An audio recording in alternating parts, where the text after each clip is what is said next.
What's going on, everybody? Sean McInnes and Aaron Sampson here at EA's Summer Showcase here at the Redwood Shores campus, the EA headquarters, basically. And we just got a chance to check out some new gameplay of the Armored Kill expansion pack coming to Battlefield 3 in September.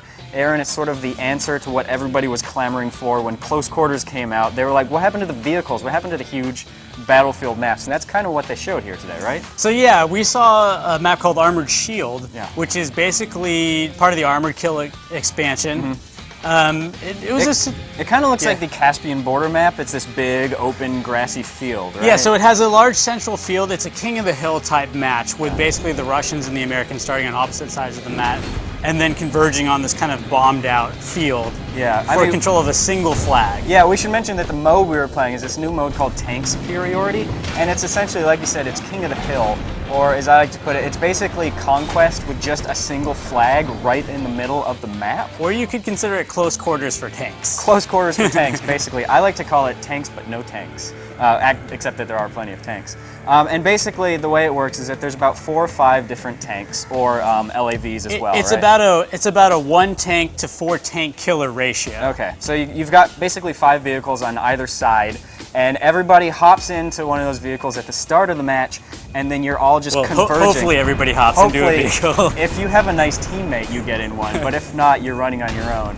And you're all converging in the center of the map, and it really concentrates the action. That whole area around Flag A, also known as the only flag in this match type, there's a lot of crazy tank action, and they've tweaked some of the sliders in the game, so the tanks will actually instantly respawn when they get destroyed, so you're not waiting quite as often back at the base as you would normally be.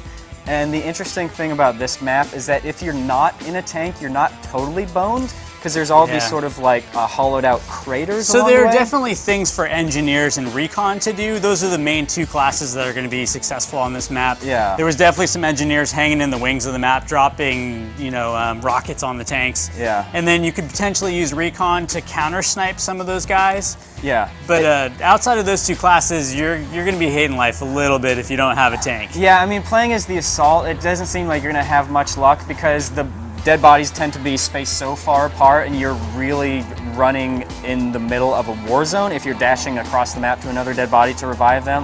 And for support, it's just like you have to do a lot of running to plant C4. Now, there was also some issues that we found with spawn camping. Yeah, particularly on the Russian spawn base. To me, it seemed like there was a little bit of unevenness. Like the American spawn base, you spawn in this sort of lower area, but there's a nice ridge protecting you from that main valley where all the tanks are. Yeah, whereas the Russian side was pretty much almost completely downhill. Yeah, it was also recessed, but the American team could just get up on the hill and just basically destroy them before they could even get out of the gate. Yeah, so that might be something to keep an eye on.